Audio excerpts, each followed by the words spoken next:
Family. What's going on, Ma? Welcome, you guys. It's a Monday here on the Watch Party. Here on the Watch List, I'm Jayar Jackson. You guys must know that by now. Hope you do. And if you don't know that by now, I'm glad that you're here because that means you're kind of new. And we do this every day at noon Eastern. Now, there has been a change in time as of what, Saturday night, Sunday morning, into that whole realm. We jumped an hour back. Yeah, the whole saying is spring forward, fall back. So they say we got an extra hour of sleep, but no one feels that way. No one feels that way, especially on a weekend. These things are supposed to happen on like a Tuesday, so it feels like you have an extra hour right after you had a tough Monday, and then you swing back into it. But still, you should be happy though. It is Monday, as I mentioned, the best damn day of the week. You get your week started. You're ready to be excellent. You're ready to figure some things out. You're ready to tackle the world. Yeah, I sound like some kind of motivational coach that I wouldn't have listened to either, but it's all true. It's the beginning of this whole week. We got a lot of things happening. Not only that, things happened over the weekend that were fabulous. Okay, one fabulous thing happened over the weekend. It was the Dodgers won the World Series. In case you guys didn't know, I'm rocking the LA today, as is my standard, but it definitely has to be after your team wins two championships. I mean, back to back champions. And it was over probably one of the team I would root for the most if it wasn't for the fact that they played my guys. Toronto, we love you. The Blue Jays, we love you too. Despite the fact there was one sports broadcaster, I don't know his name. I don't want to put him on blast too much because everyone's jumping on his ass. Over in Canada, after that game, was analyzing it. He was upset. He even cussed on air. It's probably somewhat acceptable there more than here. He was upset and he said the better team did not win this series. He doesn't care that it was going to be sour grapes, and he also says he doesn't give a shit. That was the cussing that he did, and that the Blue Jays were the better team. It just doesn't always work out that way. Everybody's on his ass. I get it. Dude's upset. It was an emotional time. They were hoping to take down the Goliath, and it didn't happen. Next year, okay, next year we'll see. I've been quite silent about all this because I don't like being the person that rubs things in, especially when your team has won back to back. There's reasons why a lot of people don't like the Yankees because back when they were winning multiple championships in a row and all that stuff. I feel you. I understand. Anyways, there's my happiness. Here comes my frustration. Let's get started with the normal energy of the show, breaking down things, figuring things out, exposing effing liars that are in this administration that are looking to destroy your life at a quicker pace than you could have ever imagined. Let's go ahead and start with Brooke Rollins. As you guys know, the whole government shutdown has been going into effect for damn near, I think it's now a month. And also, as of the beginning of this month, in November, extra benefits are going away, namely SNAP benefits, and also healthcare things going to be on the rise. All the things that were being warned about that this MAGA party has been celebrating could happen. So Brooke Rollins, who's the ag secretary, accidentally, started speaking a little bit of truth about what it is that's going on. Just as I pointed out last week, Republicans trying to get their talking points in order, and I think she forgot that she's not supposed to say this.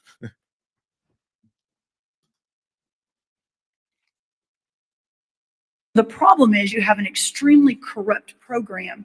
But up until this administration, and with President Trump's direct focus on this and making sure every taxpayer dollar is spent appropriately, we've never really had the opportunity to dig in. So we're going to be talking a lot more about SNAP reform. We've got a lot of people listening now, which is very, very helpful. And to take that program back to its original intent of helping those who are truly needy in our communities, but not to have a massive welfare benefit where so many people are taking advantage of it that shouldn't be.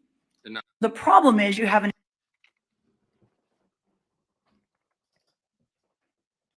So, as you can see, the idea here, now that SNAP benefits are being taken away, the idea is to demonize anyone that was on SNAP even further. It's not like that hasn't been the idea in energy before, but now the whole program is corrupt. SNAP is corrupt.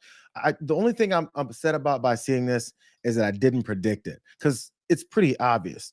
As things get taken away, they find a new way to talk about waste, fraud, and abuse. And of course, the next step is to continue to take away benefits and call all those benefits corrupt. And it's something that we just have to permanently get rid of or minimize, just like they said with healthcare, Medicare, and everything else that they wanted to talk about. It's hoarding more resources and claiming that you guys who pay for them are the bad guys. There's a reason Brooke Rollins said that. That lost their minds. All they have to do is say the government is open, and that's the end of it. And largely when you talk about SNAP, you're talking about largely Democrats. But I'm president. I want to help everybody. I want to help Democrats and Republicans. But when you're talking about SNAP, if you look, it's largely Democrats. You're hurting the wrong people. Thank you very much. Literally, nobody's buying that.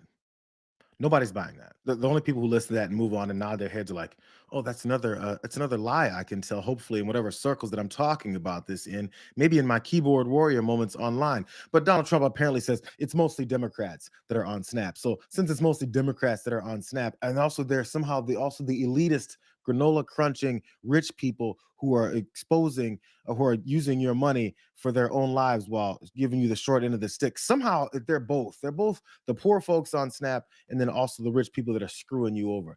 These lies don't have to make sense. They just have to be told. That's the whole purpose of this. Here's Brooke Rollins doing her one job of continuing down this same road of demonizing and now talking about this program that let's be honest, they're looking to eliminate altogether.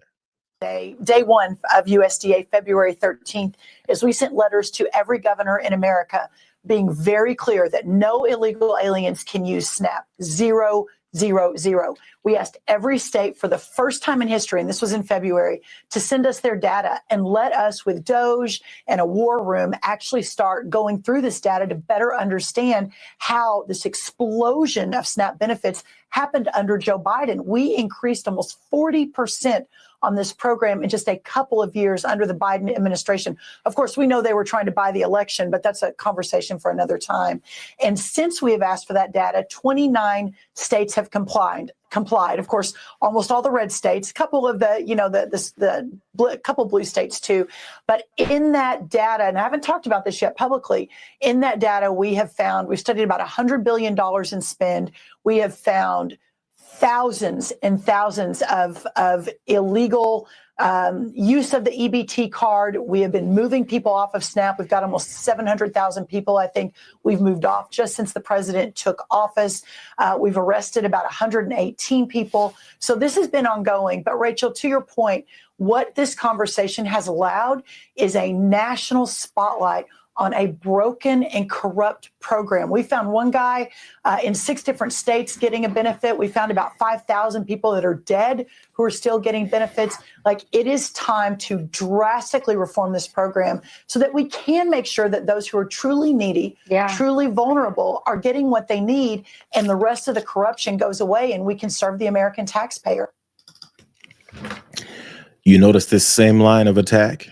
The people that truly deserve Medicare and Medicaid aren't getting it. It's those freeloaders that are playing video games in your mom's basement that are 23 years old and full able-bodied and don't deserve the benefits that they pay for. Similarly, here, suddenly, the people that deserve SNAP aren't getting it. It's all those folks that you're supposed to hate that are getting it. Again, she brings up illegal immigrants, just like they brought up healthcare, saying that undocumented immigrants are the ones that are taking away all your healthcare when it absolutely isn't happening. After that gets debunked, which it had been countless times, then they just tell it again. It doesn't matter that you prove them wrong. They don't care about being wrong. They care about saying it enough times that enough people buy their line of propaganda. That's how this works. So we got to really streamline some SNAP benefits here, because what this has done, as Brooke Rollins said, this moment with this government shutdown that we all said we hate so much has given us the opportunity to find something else to say we're going to take away from poor folks that we claim are not you. They're going to say that people on SNAP benefits don't work. They've been saying that. The problem is people on SNAP benefits work. And we say nothing about those companies, corporations that pay them so little that they can't afford a normal cost of living with that said work. Multiple jobs, even. The same folks they said should have more kids. The same folks that they said find a way to take care of your kids. The same folks that they've cut those programs like nutritional things like this, as well as Head Start, as well as any kind of after-school daycare programs. All those things that they want to cut, as they say, you got to pull yourself up by the bootstraps. They're finding and searching for any bootstraps that you might have, remnants of a strap around your house, and they're taking that shit away too. The purpose is to continue this onslaught and this attack on the country. But, you know, they're poor white voters, which there's plenty of in this country. They may see that and go, wait a second, they can't take away my SNAP benefits. I'm a hardworking person. I voted for this administration. That's when bullshit like this kicks in. They have to find a way to fool these people and to continue to think that they're not coming after them. This is AI. Here's how we know and why it matters. It's made by Impossible_ASMR1, who, after 8 failed slot posts and a 3-month break, decided that Sora could finally make their dream content. Videos of Black women trying to use EBT in places it's not accepted. True creativity unleashed by AI. The shutdown created an opportunity to have them yell at the camera, but it's not till the whole family's back there that the full racist stereotype is fulfilled. This is rage bait, and we'll get angry commenters who, when they learn it's AI, will say, oh, but it's true anyway, which of course it's not, and that's cope for being played. They were so played they didn't notice the kid missing half an arm while the other kids are frozen in place for no reason, and these down here are warping together. They were too focused on this fake AI person cramming in a script that they used 3 other times for their other fake AI people. I will gladly knock down AI rage bait of all kinds and from anywhere on the spectrum because it's part of the same problem. Casually letting our feed slip into fake, parallel AI universes that exist only to divide us. So you got to go back to the old propaganda. It's not even that old. They used it all the time, but it's those welfare queens. It's those Black women that are using up all this healthcare. Those are the ones that are complaining about it, except the problem, as was pointed out by that post, it's AI, which is the other problem that we said would continue to happen. As they continue to streamline this AI, which by the way wasn't even that good, people will still buy the bullshit and be like, oh, that's okay that they're taking away my SNAP benefits. I'm not a Black woman who's yelling to the camera about my 7 kids and my baby daddies that aren't here. You know, that same shit that they've been saying for decades. You know who else picked up on that? Fox News picked up on that. Here's Tim Miller of the Bulwark pointing that out. Fox News got fooled by a series of racist AI videos sort of purporting to be Black women complaining about losing their SNAP benefits. Even if these were real people, this is an absurd story to cover, and it's outrageous to try to like nutpick a handful of people that you think will play into the racial prejudice of your audience. Insane to consider that and consider the news judgment on that. But the problem here is the people aren't even real. I'm gonna keep it real with you. I get over $2,500 a month in stamps. I sell them $2,000 worth for about $1,200 to $1,500 cash. That's why everybody's upset. Folks say we're taking advantage, but that's how we get by. It's not like getting fooled by one of these old deep fakes that were terrible. Like these things are getting good. But like you're a news organization, and so if you're going to do an article based on a fact that was presented by a person, you need to confirm that that person exists in the world. You know, you can't just like run with it. And one of the reasons you can't just run with it is because nowadays in 2025, the person that you're watching on your TikTok might not be a person, it might be a computer. Anyway, the new article continues. Other similar videos of women also claiming to have 7 different children and 7 fathers for them also went viral in what appeared to be AI-generated content. I do just have to correct them one more time. These are not videos of women if they're AI-generated. They're fake videos. They're videos of computers. They've been conjured. They're not videos of women. One thing I got to disagree with Tim Miller of the Bulwark. Fox News wasn't fooled. Fox News was not fooled and tricked by those AI videos that they then reported on and said that these are Black women who are complaining about losing their SNAP benefits. So therefore, you should have no issues with you, white lady, losing your SNAP benefits. They know what they're doing. It's always been this way. It goes back to, I guess, rule number 2. The first one is don't have arguments with fascists about whether or not they're fascists. Second, the second rule here is when you've identified liars, stop believing them. Know that they've lied. They're lying now. They're going to lie tomorrow. So be ready for Brooke Rollins' lie tomorrow. Be ready for Donald Trump's lie tomorrow. Be ready for Stephen Miller's lie tomorrow. Be ready for all these assholes and their lies the next day because that's what they do. Be ready for Fox News as well. But you know what? Since we're talking about fraud, waste, and abuse, and how we're taking taxpayer money and wasting it and using it and hiding up all these activities of hidden fraud, waste, and abuse by all of these poor people in the country, maybe we should pay attention to the head of the FBI and his fraud, waste, and abuse. Since we're talking about SNAP benefits for poor people getting a couple $100, maybe we should talk about Kash Patel. They talked about it over on MSNBC. In fact, Antonia Hilton, who does a great job, she pointed this out. In the past, Kash Patel has been pretty critical of someone else's private jet use. Take a listen to this. Chris Wray doesn't need a government-funded G5 jet to go to vacation. Maybe we ground that plane. $15,000 every time it takes off.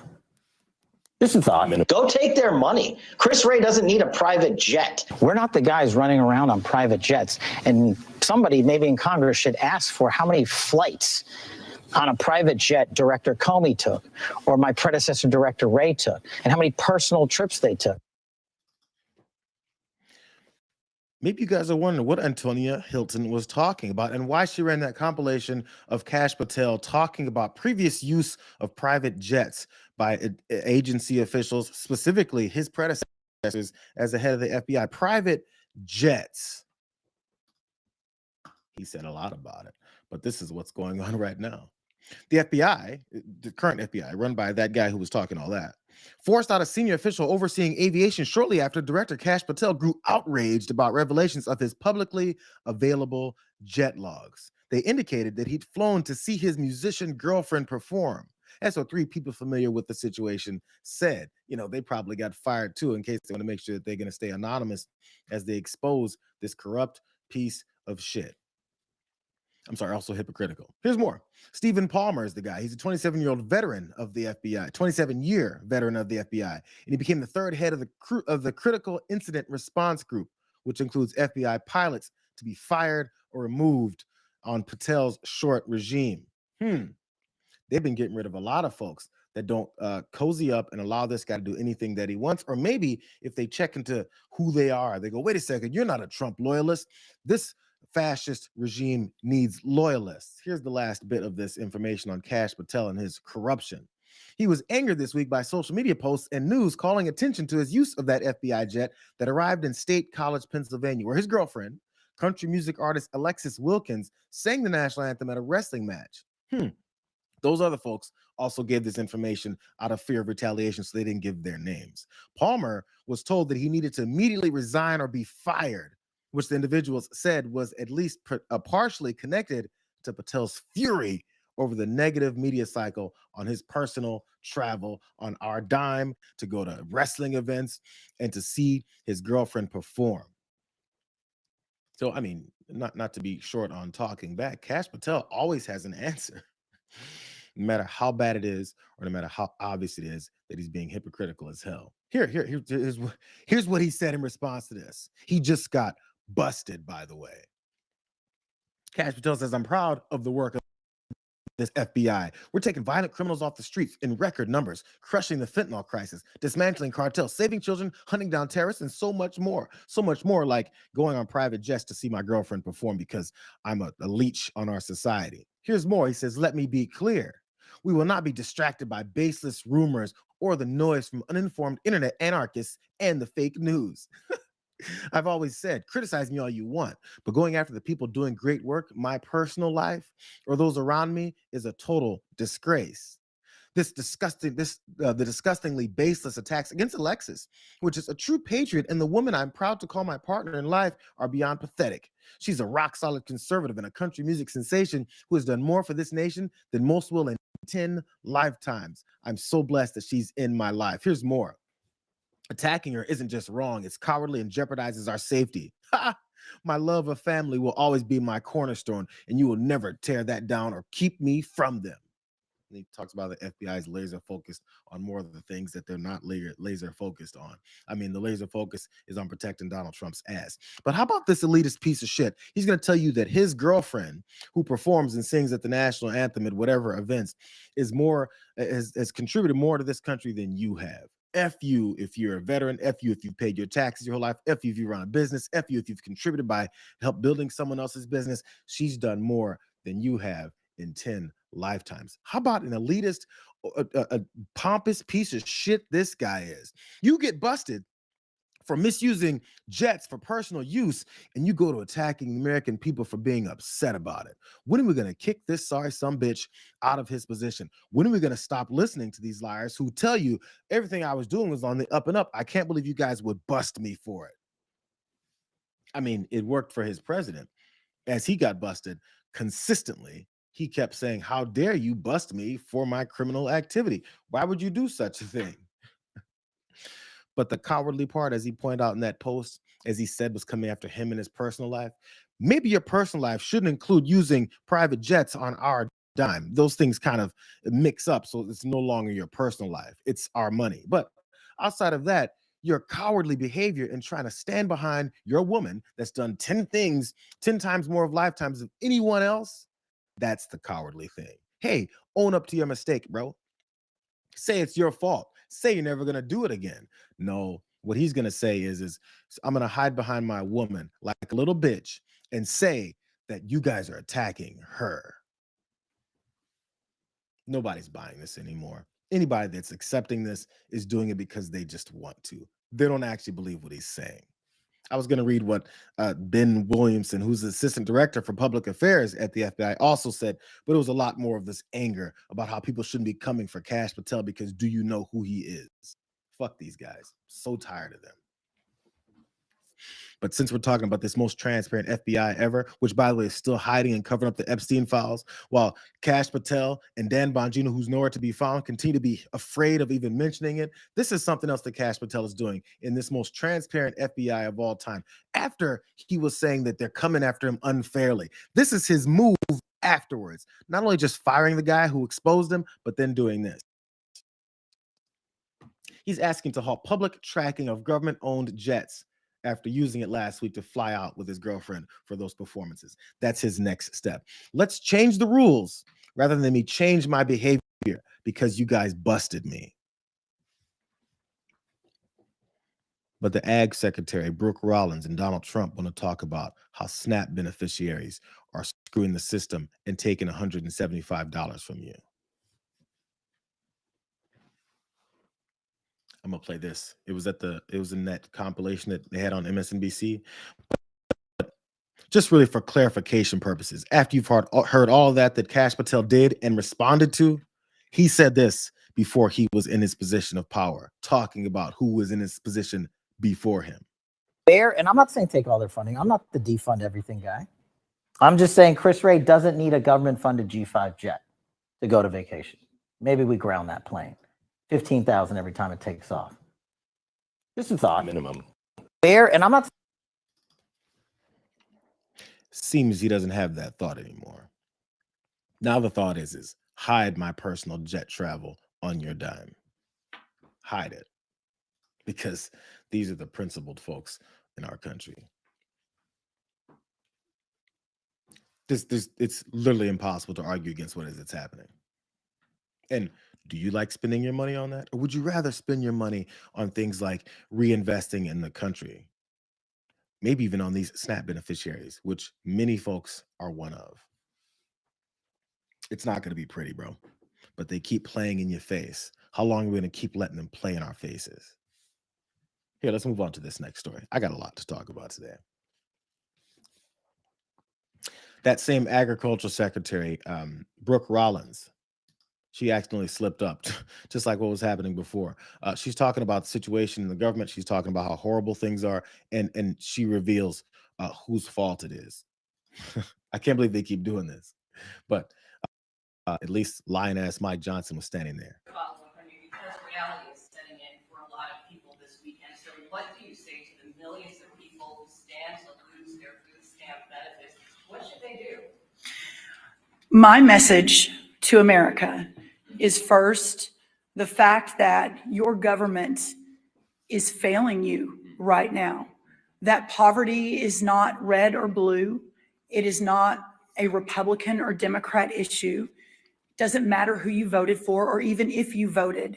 That if you are in a position where you can't feed your family and you're relying on that $187 a month for an average family in the SNAP program, that we have failed you. And it's clarifying When she says we have failed you, she means we, the Democrats, okay? Because as we've just explained, Republicans have voted 14 times to get this done. The president. Poverty is not a red or blue issue, Brooke Rollins says, and that this government has failed you if they haven't got you your $187. $187. First of all, let's just keep that in mind as she admits that the government, who's run by this MAGA Republican Party completely, is failing you. You didn't have to hear it; you're experiencing it. But still, she at least admitted it. That is until the snake oil salesman, the wart that's on the ass of Donald Trump, jumped in to make sure. After she said this is not a red or blue issue, he says, "I want to make sure you guys understand." When she says the government is failing you, it means all those Democrats that aren't running the government. Nobody's buying it. I'm gonna stop being upset that they even say these things, because it's obvious that no one's buying it. I just want to show you guys the things that are saying, because it's also obvious that no one's buying it. But as before, the reason that Mike Johnson had to jump in and say it's the Democrats is because people might start thinking, wow, Donald Trump is the president of the United States. Donald Trump is the guy who says he can do anything and everything that he wants. I have to start blaming him. The whole point is to absolve Donald Trump from any and all responsibility, similarly to the way that Sean Duffy has to when we're talking about the dire situations with air traffic controllers and the aviation situation. Here, watch him talk about that. Given that they are so essential, is there any way the administration can find a pot of money, like seems to be getting found for others, like the military, to pay controllers so they can show up to work? Why isn't the administration able to do that? Yeah. Well, I think that's a great question. So we have done all we can. President Trump has done all he can to minimize the pain of the shutdown on the American people. Again, you remember under Barack Obama's shutdown, he was trying to gate off open-air monuments in Washington, D.C., and was shutting down parks, just walking paths.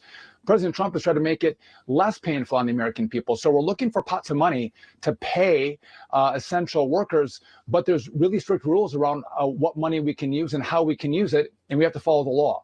And so, given that they are, the only thing you need to get from Sean Duffy, his marching orders, was to point out Donald Trump is doing everything he can to make this as painless as possible. He's going to minimize the pain for this shutdown. And it must be, let's bring up Barack Obama, because everyone's thinking about all the pain that he inflicted on people during shutdowns versus the guy who literally is celebrating this shutdown so he can inflict more pain. That is on who he says are the Democrat programs and only the blue states and the people that he hates. And therefore you should be on board with that happening, as if it makes any sense.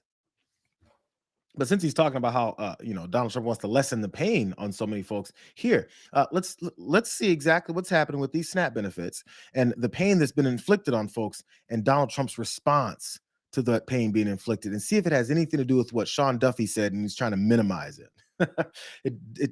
Here's a spoiler. It doesn't make any sense with what is it Sean Duffy said. Here's CBS News talking about it. The shutdown is about to hit millions of people who depend on government programs to feed their families, pay for health insurance, and send their kids to preschool. Today, a federal judge got involved, ordering the Trump administration to keep money flowing to the food assistance program formerly known as food stamps and now called SNAP. Later, a federal judge ordered the Agriculture Department to continue paying for food stamps during the shutdown, but it was unclear when that money would arrive. Roughly 1 in 8 Americans rely on SNAP. More than half of recipients are children and the elderly. Other social safety net programs could also see funding lapses like WIC and Head Start. Nicole, back to today's ruling on SNAP benefits, a pair of rulings. How's the administration responding tonight?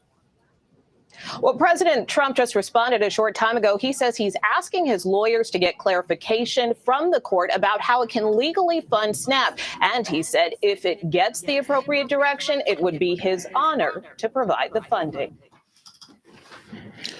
Donald Trump wants to lessen the pain, minimize the pain on folks, but he has to be forced by a court order to force him to do what he can do. But even when that happens, his response is, I need to talk to my attorneys to see how this is possible. In other words, I need to delay and stall this further because I really don't want to do it. I'm going to put a few dollars on the fact that he's not going to do it. In fact, he's going to keep fighting it because, as Sean Duffy said, he wants to minimize the pain of this shutdown on folks. It doesn't make any sense. All you have to do is pay attention to a little bit of reality. Outside of him trying to defy these court orders that are trying to force him in the first place, that is after Democrats and Republicans both said you can use these emergency funds to pay SNAP. Not only that, but this is also what's going on. I mean, maybe you can assume that the Democrats are running the USDA because they sent out an email to grocery stores telling them that they are prohibited from offering special discounts to customers affected by the SNAP funding lapse. This MSNBC co-anchor pointed out, her name is Catherine Rampel. She said, I'm aware of at least 2 stores that had offering struggling customers a discount, then withdrew it after receiving this email. Some things in that email, it says, reminder, SNAP EBT authorized retailers must comply with the SNAP equal treatment rule.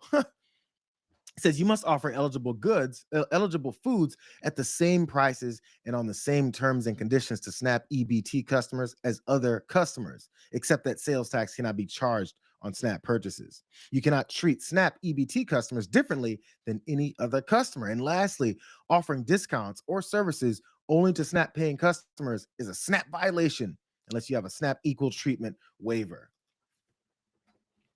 So you send out emails to grocery stores, potentially helping folks that are in dire need and saying you're going to be in violation, which would refer back to what Brooke Rollins was saying. They're looking for people who are breaking the SNAP rules and we're going to arrest and fine all those people. I guess grocery stores are looking to help the people that this administration is systematically screwing over. The pain and the desperation is the number one goal of this administration. They're looking to make people desperate. They're looking to make people afraid. They're looking to make people want to do things just to survive that they can then call crimes. And then after that, they get to jail more people. They get to put more people in all these housing and say that they're criminals. And I would assume eventually make them work for free because that's what these type of folks do. They try and force more indentured servitude or it's straight in slavery because that's what they're about, enslavement, while at the same time for that Halloween weekend that we just went past, this is the scene from those ivory towers that they keep saying are all filled by their political opponents.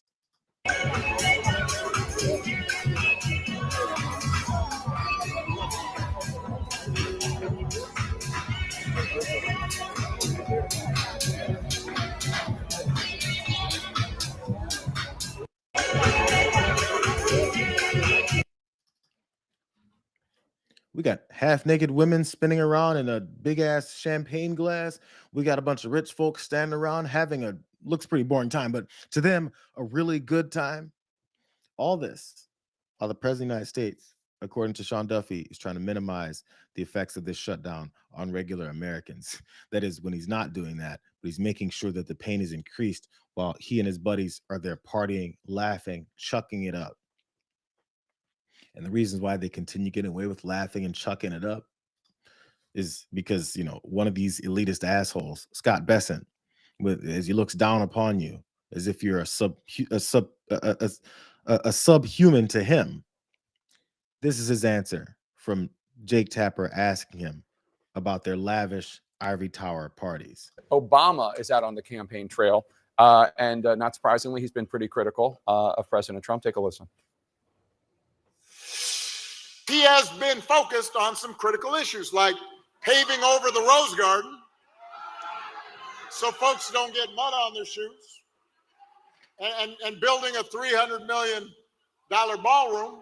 And if you don't get an invitation to the next White House shindig, you can always watch the festivities on Trump's live feed on Truth Social. Now, these comments came within a day of the president hosting a Gatsby, a Gatsby-themed Halloween party at Mar-a-Lago while SNAP benefits are set to run out. And you can understand the general theme. I've heard Republicans even express concern about the general optics here of parties and lavish ballrooms and such, while a lot of Americans are hurting. What's your response? My response is that the Democrats should reopen the government. And, I believe President Obama played a record amount of golf of any president. So I'm not sure why he's out there throwing stones.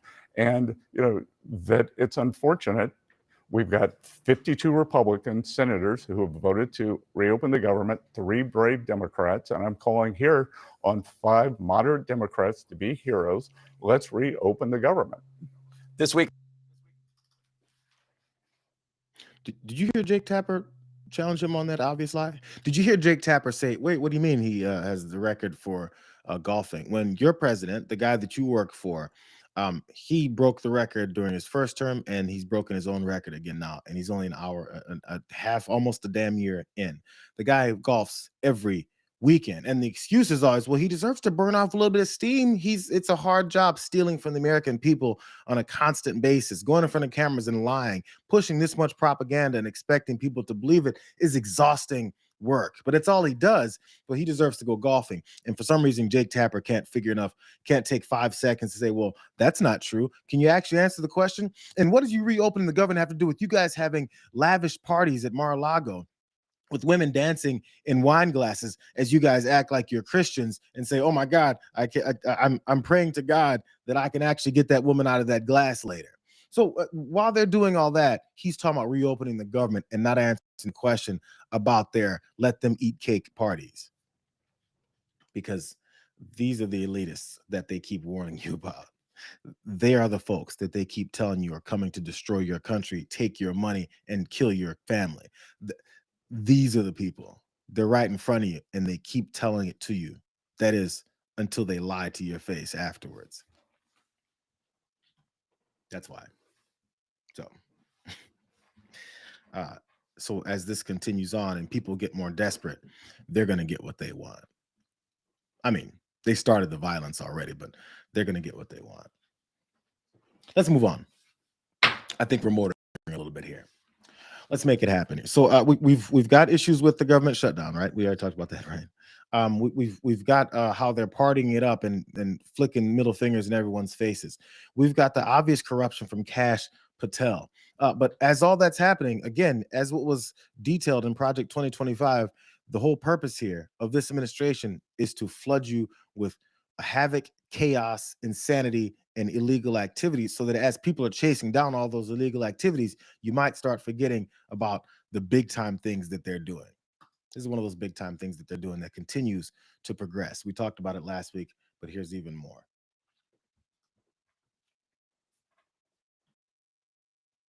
It's not true that you've made a decision on striking inland in Venezuela, but are there actual plans for those strikes in the near future? How can I answer a question like that? Are there plans for a strike on Venezuela? Who would say that? Supposing there were, would I say that to you honestly? Yes, we have plans. We have very secret plans. Well, who would say that?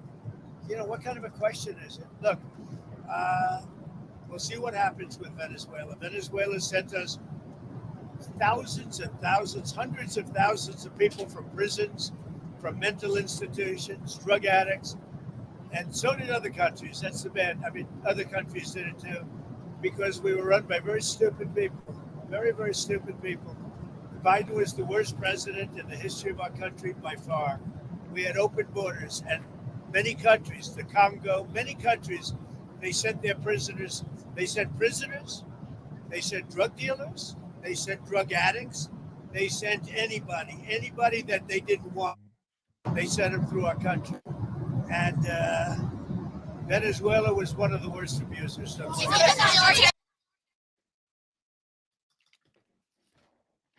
First off, he berates the reporter for asking him, do you have plans on striking in Venezuela? Considering last week you said yes, and considering your Secretary of War said yes, and considering ass-kissy Senator Rick Scott said yes, considering your vice president said yes, it might be a good reason to ask that question. I mean, you guys already admitted that you're sending everybody to Venezuela to then attack. He even said we could attack on land. So no, the country is currently being run by stupid people. And the worst part is that the people listening to those stupid people running the country are somehow even dumber.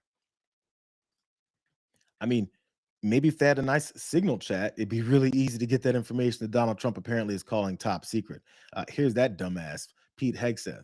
Secretary, on the Caribbean, there are about some 10,000 U.S. forces there. That's more than you need to just strike boats. What is the Pentagon gearing up for that requires such a buildup? Well, we take the security of our hemisphere very seriously in a way that, frankly, for far too long, previous administrations did not. The Western Hemisphere, our backyard, is important. The security of the American people is important, and we're showing that to the world right now. Narco terrorists are on notice, and we have multiple ways and multiple platforms from which we can interdict. It's not just in the Caribbean, as people have seen, it's over in the Eastern Pacific as well, all up and down Central and South America. So we welcome the partnership with other nations. We've certainly moved assets to our hemisphere for a long time. Folks got used to U.S. forces only being somewhere else, a far-flung place. President Trump is reviving the idea that our own backyard is significant. We've allowed the poisoning of the American people for far too long. It's frankly self-defense. It's self-defense to understand that narco terrorists, designated terrorist organizations, should not be able to operate with impunity in those waters. So this surge is intentional and ongoing. And we hope that ultimately it clears out, changes the dynamic in our own hemisphere. So I'm obviously not going to talk about the particulars of why troops are where in every circumstance, but they've got a clear mission and they're executing. It seems your Secretary of War is pointing out that there's specific plans to then start attacking folks. He just came with this long laundry list of the same propaganda bullshit excuses that you guys have been giving. Aren't you afraid of narco terrorists? Aren't you afraid? But you know what you should listen to specifically what he was talking about? They're going to now take over the hemisphere. This is our hemisphere. We do what we want. This is the mindset of colonizers, expansionists, and people that go and attack other countries and say that this is ours. I mean, it's the makeup of the types of people that came to this land in the first place. It's the makeup of these type of white supremacists who think that they're better than other people. Here, we're going to take that over and it's ours now because we're going to kill you, while they call everyone else uncivilized and savages. They're murderous, they're bloodthirsty, they're terrorists. That's what they do. They kill innocent people and then claim that they're all justified for it because they claimed that those folks are terrorists, while they then terrorize folks and destroy their families and their entire lives. Hey, remember that same president that was on the airplane? And he was talking about how, he's not going to give away those plans. It's so stupid. How could you ask me such a question? It's weird how you would think that I'm going to go and take out Maduro. Why would you ask me these questions? I don't answer those questions. Hey, it's the same guy. Are Maduro's days as president numbered? I would say, yeah. I think so, yeah. And this issue of potential land strikes in Venezuela, is that true? I don't tell you that. I mean, I'm not saying it's true or untrue, but I wouldn't. Why would we do be it? inclined to say that I would do that, but because I don't talk to a reporter about whether or not I'm going to strike. Are Maduro? Hey, dumb fuck. You just talked to report. I mean, she's an anchor, a reporter, anchor on CBS about your plans to take out Maduro. You said his days are numbered. Are guys' days usually numbered like right before nothing happens, or are his days numbered once it means there's a number of days before he's no longer here? I'm trying to figure out what your days are numbered means right before then you say, I'm not going to talk to you about how I'm going to do something to Maduro. I just talked to you about what I'm going to do. God, they're not even good at this. Hey, and you know what makes it even more obvious that they're not good at this? So dumb one and dumb two between Donald Trump and Pete Hegseth are volleying around this volleyball of stupidity and obvious approach to this war that they're cooking up. Hey, here's some details of what the dumb fuck Pete Hegseth has been saying about all this information and more coming out of the Pentagon. The office of the Secretary of War, Pete Hegseth, has disseminated a broad list of topics that Defense Department personnel are now required to seek prior approval on before engaging with Congress, which includes any and all sensitive military operations and U.S. military strikes on suspected drug boats around Latin America. So it looks like that information is being is getting closed in on even further from this Pentagon, in this most transparent administration of all time. Here's more. The list of topics that are now require prior coordination with Hegseth's office before engaging with Congress. The list includes the Department of War sensitive military operations, Department of War maritime activities in the SOUTHCOM and AOR area of responsibility, to include enhanced counter-narcotic operations, Golden Dome and Homeland Missile Defense, acquisition reform, critical munitions, and national defense strategy. They can't talk about anything without Pete Hegseth then saying, wait a second, You can't talk about these things because then you'll find out that we're doing illegal shit, that we're firing people that don't want to take part of this anymore, and we're looking to start more wars. Here's more. Other topics include budget and reconciliation spending plans. Spending plans. Our money is going to be hidden about where it's being spent. Critical minerals, foreign military sales reform, AUKUS, a trilateral security partnership between Australia, the UK, and the US. Anomalous health incidents, also known as Havana syndrome, and spectrum, which refers to the electromagnetic spectrum that underpins military operations and other key US government functions. They just don't care. Remember the whole thing when Pete Hegseth was starting to kick out all the reporters and any journalists that actually want to ask questions about what's going on? And there was like one that hung around. This is that next step. Whether or not people hung around or not, we always knew there was going to be a stonewalling of information coming out of this Department of War that is now looking to start multiple new wars. That's the idea. And you're not supposed to ask them any questions, because if you ask them questions, they have to actually, answer for it. Last little bit on this stonewalling of information, because I think all this is important. So every time you see Pete Hegseth's face, you know that he's being disingenuous and he's being very dishonest about what's going on. So on Friday, the chairman and ranking member of the Senate Armed Services Committee, Republican Senator Roger Wicker, and Democratic Senator Jack Reed, both Republican and Democrat, publicly released 2 letters that they'd written to Hegseth over the last month seeking clarity on the operations, both of which have gone unanswered. Democrats left a briefing on Thursday furious that Defense Department lawyers hadn't been present to even answer basic questions about the legal justification for their strikes. You get no information. We're not giving you information. We're going to do what we want. Congress means nothing to this executive branch. And the congressmen and women that are part of this, specifically from the Republican Party, they're just going to say, it's fine. He's our king. That's how they operate. So, by the way, that's war with Venezuela. I guess here's more information that this administration doesn't want to give you about. That is, until they straight tell you that they're trying to start more than just that war. President Trump is threatening to go to war on Nigeria a day after designating the West African nation a country of particular concern over the killings of thousands of Christians there. Yeah, the president has been very vocal in the last 24 hours on Truth Social. I want to read you just a couple excerpts of one that came out 5 minutes ago. The president said, quote, if the Nigerian government continues to allow the killings of Christians, the USA will immediately stop all aid and assistance to Nigeria and may very well go into that now, quote, disgraced country, guns a-blazing, he says. He is then hereby instructing our Department of War to prepare for possible action. And he also says in that post, warning the Nigeria government better move fast. Now, yesterday, the president posted also on Truth Social announcing that he was going to put this country as a country of particular concern, saying something must be done. He's now asking Congressman Riley Moore, Chairman Tom Cole, and the House Appropriations Committee to look into it and to report back. It's pretty obvious. These are more excuses. But of course, it's all based in more fear. They're coming after the Christians in Nigeria. Now, I haven't been studying the situation in Nigeria and people that have been directly targeted and affected, but I do know that this president doesn't give a hot damn about Christians in any country, including the United States of America. This guy uses anything that he can to try and cause some sort of division or some kind of a vehicle for him to go and to take care of more things that he wants to go take care of. I want you guys to listen to these 2 people who are looking to help Donald Trump with his warmongering thought processes and his bloodthirst that he's looking, to satisfy.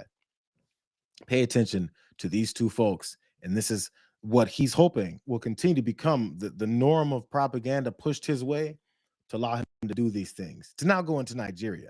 I think this is going to make a huge difference, and we're going to get right to work on this and get to the bottom of what's happening and give President Trump a full menu of options that we can use to try to stop these killings. I think fundamentally Nigeria is a failed state.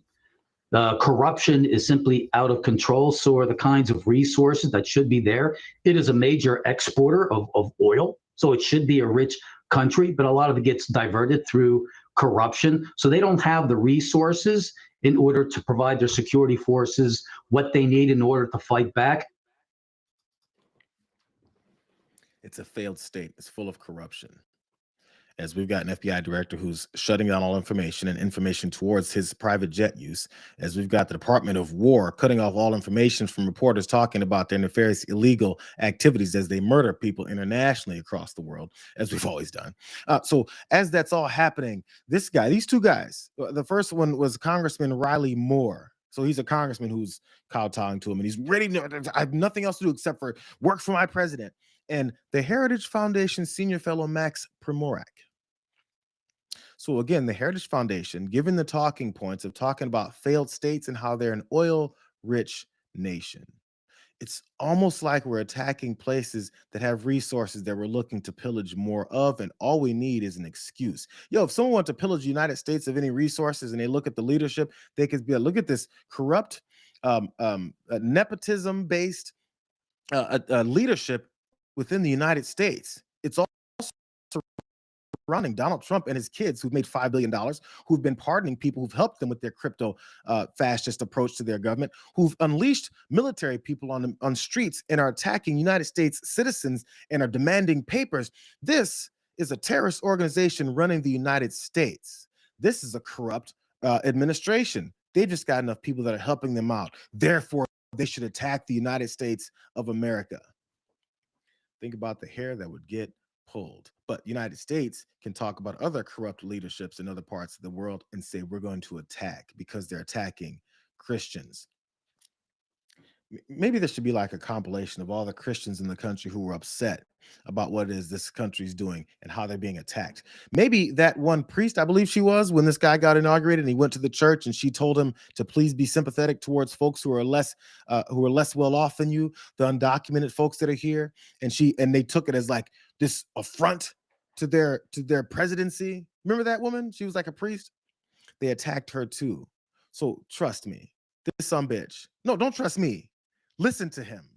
This sumbitch doesn't give a damn about Christians. He doesn't care about anything religious. He doesn't know the first thing about religion. He doesn't know the first thing about the faith that he says he follows. He held the damn Bible upside down when he was walking around, I believe in New York or wherever he was, in DC, when he went on that photo op during his first term. The guy he's a liar. I'm trying to censor myself more for some reason here. It's insane. So let's go to this, because look, like I said, maybe he doesn't want to give away all this information. Maybe he's on the up and up with this whole plans to run up into Nigeria. He was asked about it. I guess this reporter he's willing to talk to about a little bit more, but it's never in the case of we're going to kill people, like that post said, but more with the excuse based for reasons why they want to do it. Here he's on a plane again.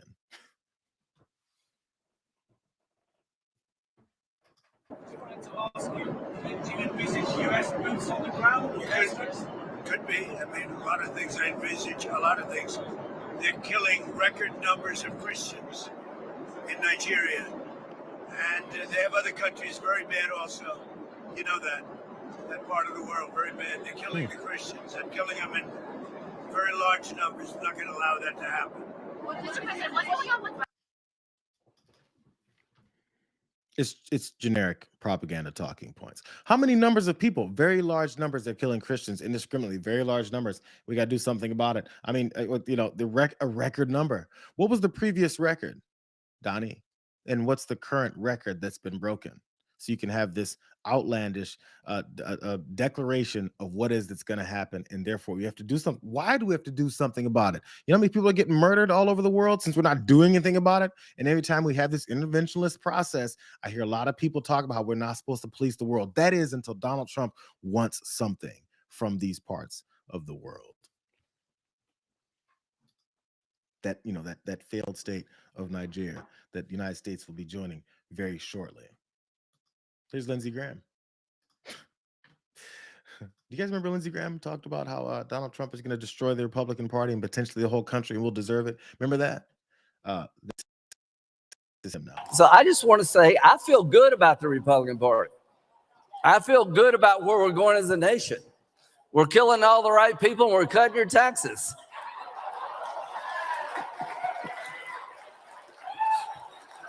Trump is my favorite president.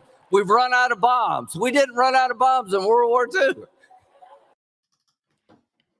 We're killing all the right people and we're cutting your taxes. Who do you think he's preaching to? We're killing the right people. We're not killing people. We're killing the right people. That's an objective, to kill people. And the determination of who those right people are based on the people that are killing them. It's weird. You know, I bet if a serial killer said he's killing the right people and he said each of them spoke to him subconsciously as he passed them on the street and said, kill me, I don't think we could let him off the hook and be like, well, he said he's killing all the right people. It was his determination and his determination alone. Now, for some reason, Lindsey Graham is celebrating us running out of bombs to kill all those right people. What a piece of shit that guy is. Here's Mike Waltz. He spoke at the UN. All these people in positions to have some kind of levers of power to talk about how much we want to kill more people, and it's someone else's fault. For people who aren't aware, we're all hearing about the killings of Christians in Nigeria. How bad of a problem is it? Tell us what's happening. Oh, it's a horrendous problem, and you have to give President Trump a lot of credit. He's been on this religious freedom issue for quite some time. In fact, he was the first head of state, the first president ever to host an international religious freedom conference at the United Nations back in 2019. For people who someone asked him what they think religious is. He's a freedom of religion president. Is Islam one of those religions that he's all about allowing to be free? Are you able to practice your Islam traditions in front of everyone and then expect no pushback? Or do you think these guys who keep saying there's a Christian nation and anyone else shouldn't be involved in it? Or maybe we should listen to that vice president who was speaking at that event last week and said he wishes his wife, who's Hindu, was not. Wishes she wasn't, and never answered the question about why is it a requirement in the United States to be a Christian in order to be a real American. But this guy is saying that Donald Trump has always fought for, a religious liberty. Nothing encapsulates this bloodthirsty administration more than this, I guess, U.S. military ad that they put together that featured their Department of War, Pete Hegseth. Nothing gets more disgusting than this. Think about that religion line and the fact they want to kill people, and they mixed it together in this. Our Father, who art in heaven, hallowed be thy name. Thy kingdom come, thy will be done, on earth as it is in heaven. Give us this day our daily bread, and forgive us our trespasses, as we forgive those who trespass against us. And lead us not into temptation, but deliver us from evil. For thine is the kingdom and the power and the glory forever and ever. Amen.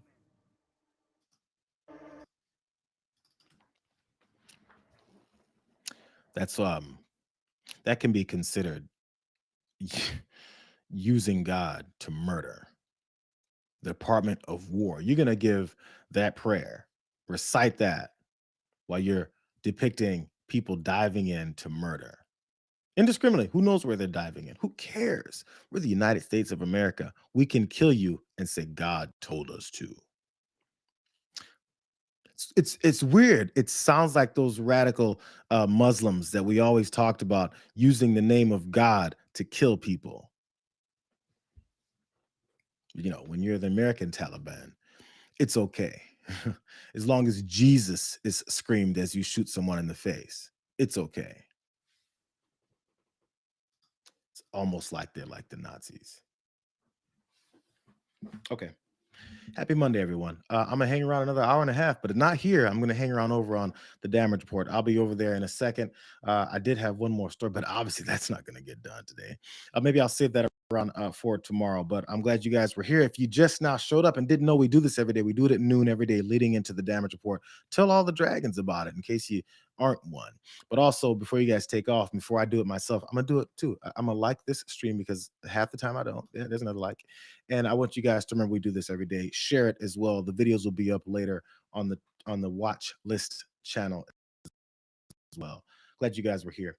Looking forward to it tomorrow, but hold on. I'll be yelling for another hour and a half on John's show. We'll see you guys in a minute. All right. See you, Mom.